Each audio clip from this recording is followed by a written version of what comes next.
Seguimos en tecnología y negocios, estamos llegando a todo el Perú a través de la señal de Vez Cable. En el canal 17.4 Digital TV Go es el canal de noticias de Vez Cable. Tecnología y negocios presentando a los protagonistas de la innovación en el Perú y los mercados globales. Tecnología y negocios, historias que inspiran a más peruanos. Hace unos días nada más, el gobierno de Dina Boluarte ha anunciado que va a iniciar la discusión de la pena de muerte en nuestro país. Al respecto, y fue una noticia que levantamos en las redes sociales y en el portal de noticias de Digital TV Go, en referencia a el monstruo Armendáriz, que es el único caso donde ha habido una pena de muerte. Me parece que ha habido otro más, pero este es el más emblemático en nuestro país, ¿no? Y a propósito de este hecho de la historia de nuestro país, está con nosotros el actor y dramaturgo Herbert Corimanya, que fue precisamente, y ha sido dos temporadas exitosas en nuestro país, de El monstruo de Armendáriz. Herbert Corimanya fue el protagonista principal de la obra de teatro El monstruo de Armendáriz y nos va a hablar un poco de esta experiencia, pero también nos va a hacer un anuncio importante que tiene que ver con la gestión cultural. Bienvenido, Herbert Corimanya, a Tecnología y Negocios. ¿Cómo estás? ¿Qué tal, Juan José? Gracias por la invitación. Bueno, este año fue el 2024, ha sido lo del monstruo de Armendáriz, fue el 2023, la segunda temporada. Sí, 2023 fue la segunda, que se inició con una temporada en el LUM, en el Teatro del Lugar de la Memoria. El Lugar de la Memoria, donde los intérpretes fueron los abogados de la carrera de Derecho de la Universidad Católica, y ahí empezó a gestionarse ya el montaje profesional que luego se estrenó en la Universidad del Pacífico. La Universidad del Pacífico. Ajá. Y gracias a la gran acogida y al público se hizo una segunda temporada, ¿no? Una reposición. Claro que sí. Bueno, tú protagonizaste al personaje principal, Jorge Villanueva Torres. Jorge Villanueva, que fue muerto, ¿no? Acusado de haber violado y dado muerte a un niño que había aparecido en la quebrada de Armendáriz, justo al costado de una covacha donde dormía Jorge Villanueva Torres, ¿no? Y en ese entonces, porque no se descubrió, no hubo ninguna prueba fehaciente que terminara culpándolo, bueno, el pueblo quería un culpable, ¿no? Porque en ese momento una violación y una muerte a un niño, como ahora seguro, era tremendo, y el pueblo pedía un culpable, y el gobierno de aquel entonces terminó sentenciando a muerte a Jorge Villanueva, siendo culpable, que hasta el momento no se encontraron ninguna prueba. Solamente había la prueba de un turronero, claro, que era el que vendía, ¿no? Dicen, bajando a la quebrada, y él, según su testimonio, dicen que fue un sambo, ¿no? Un negro, que iba de la mano con un niño. Pero eso, bueno, en la obra de teatro, bueno, la pude ver, incluso este personaje, que es el turronero, sí, después se contradijo. Claro, ¿no? Tenía muchas contradicciones. O sea, no había una certeza de que el acusado no había una prueba fehaciente que Jorge Villanueva haya sido el monstruo de Armendáriz, como así lo bautizaron. Bueno, y se creó todavía todo un personaje, el monstruo de Armendáriz, ¿no? Que han habido distintas versiones, ¿no? En series, en películas aparece el caso, ¿no? Hay un documental también, hay mucho testimonio en la prensa de aquel entonces.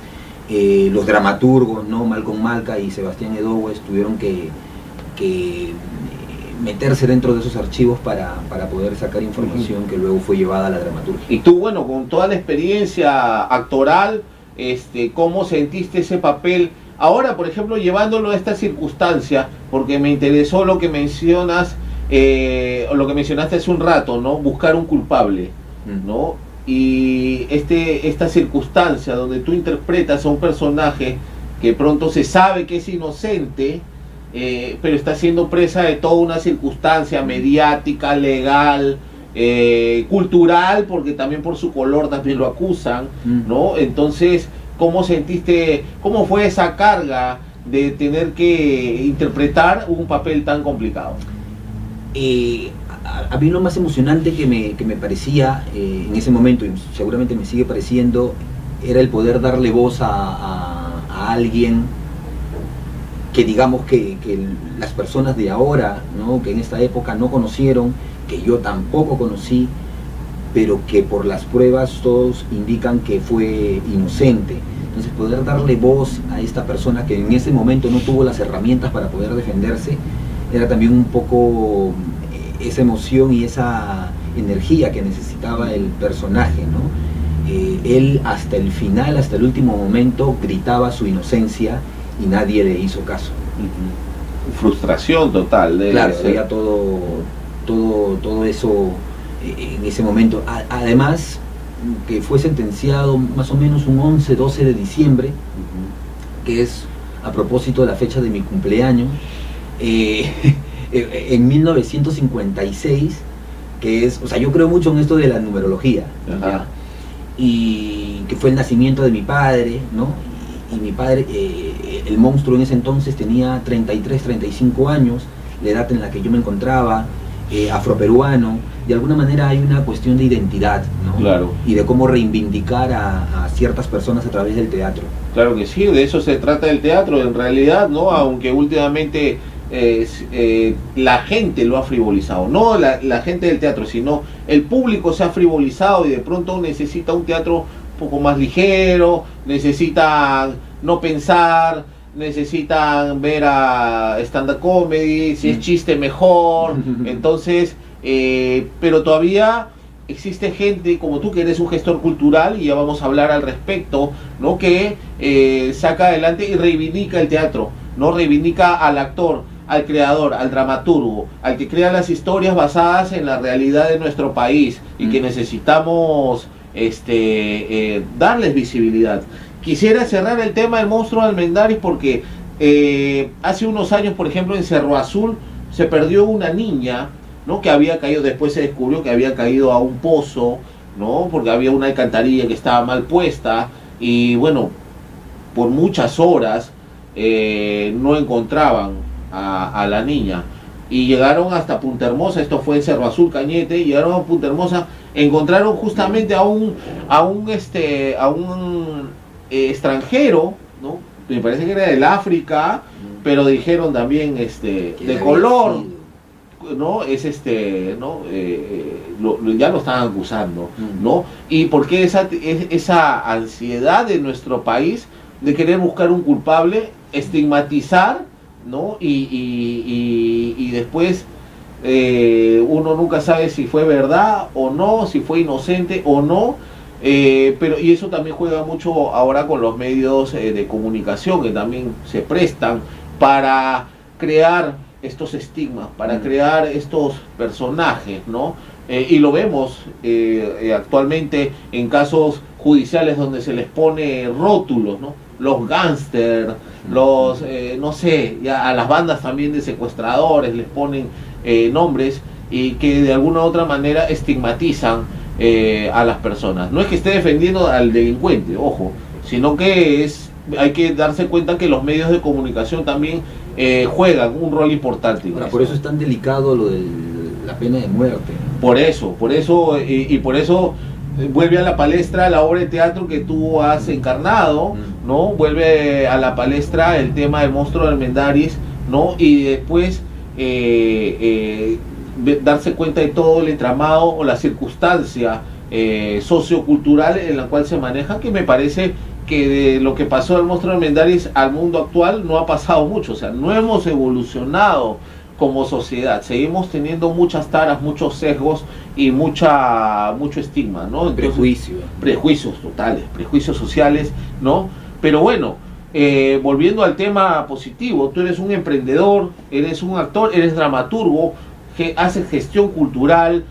Bueno, hace poco me ha llegado este libro, que es el libro Jaulas de Sombra, Este libro de César de María es una recopilación de monólogos de César de María, un gran dramaturgo peruano, un gran guionista, un escritor maravilloso, un autor peruano que debe leerse, que debe visibilizarse, y por eso felicito la gran labor que realiza Herbert Corimanya ahora, porque él está lanzando un taller basado en estos monólogos de César de María, ¿no? Y es un taller que ya es exitoso porque ya se está realizando en segunda versión, se ha hecho una muestra ya de teatro, ¿no? Con mucho éxito también, y esto también promete ser un buen producto teatral. Cuéntame un poco de Jaulas de Sombra, este taller de monólogos que está lanzando.